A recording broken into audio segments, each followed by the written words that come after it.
ডাল করবো। কি ডাল? গোটা সিদ্ধ। যেটা করতে গেলে আমার 6টা বেগুন, 9টা শিম, গোটা মটরশুঁটি 6টা, আলু 6টা, রাঙা আলু 6টা আর বিনস 6টা। এইটা হচ্ছে নিয়মের। তার সাথে লাগবে বিউলির ডাল আর এক্সট্রা এগুলো পালং শাকের গোড়া। আমাদের শ্বশুরবাড়িতে দেখেছি পালং শাকের গোড়া দেয়, এইরকম চিড়ে চিড়ে দিতে হবে ছেঁচে। মটরশুঁটি আটটু দিয়েছি, গোটা মটরশুঁটি আর গোটা শিম, বেগুন, বিনস, মোটা বেগুনগুলো মোটা যখন দেবেন একটু এরকম চিড়ে দেবেন, কারণ আমার গোটা তো নিয়মের দেয়াই হয়ে গেছে।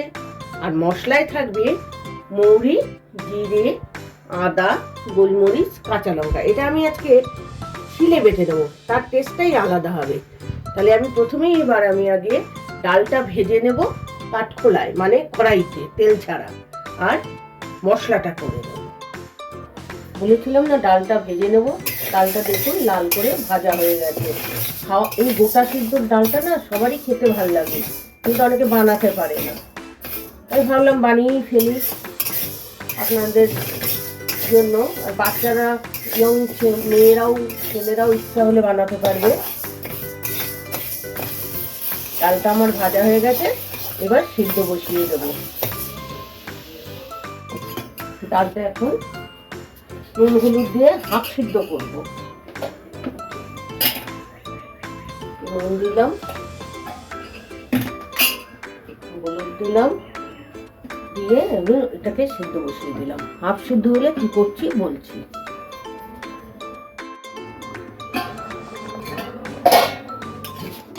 ডালটা আমার হাফ সিদ্ধ হয়ে গেছে। আর ডাল যখন সিদ্ধ করতে হয় তখন সিমে দিয়ে সিদ্ধ করতে হয় ধীরে। এটা আমি প্রেসার কুকারে করলে তাড়াতাড়ি হয়ে যেত, তো প্রেসার কুকারে আমি করবো না। কড়াইতে রান্নার টেস্ট আলাদা। প্রথমেই আমি এই পালং শাকের গোড়া খুব শক্ত, সেটা আগে প্রথমে ছাড়বো। আর ডালে জল লাগলে গরম জল দেবে।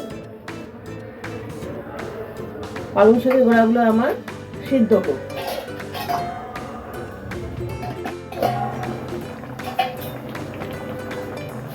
গোড়াগুলো আমার হাফ সিদ্ধ হয়ে গেছে।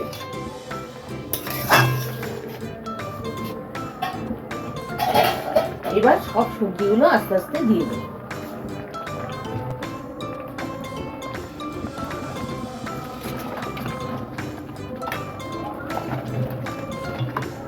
এটা ডালটা কম দিতে হয়, সবজিটা বেশি থাকে।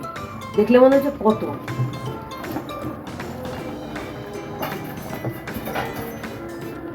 এবার গরম জল দিয়ে দিচ্ছি উপর থেকে সিদ্ধ হওয়ার জন্য।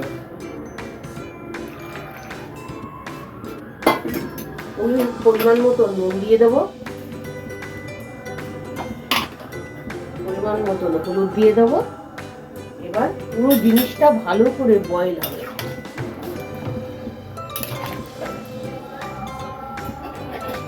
এবার এটা পুরো সিদ্ধ হোক।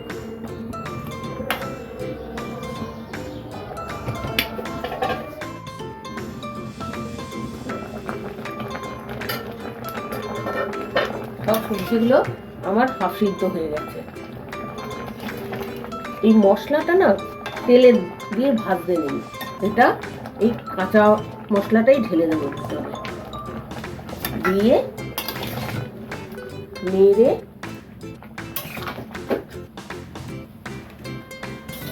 একটু মিষ্টিও দেবো, যেহেতু বিউলির ডাল। অল্প করে 2 চামচ চিনি দিয়ে দিলাম। দিয়ে এবার মশলার কাঁচা গন্ধটা চলে যাওয়ার পরে কি করছি সেটা বলছি। মশলার কাঁচা গন্ধটা আমার চলে গিয়েছে। এর মধ্যে এবার নুন মিষ্টি দেখে নিয়েছি। এবার এই চেরা কাঁচা লঙ্কাগুলো দিয়ে দেবো।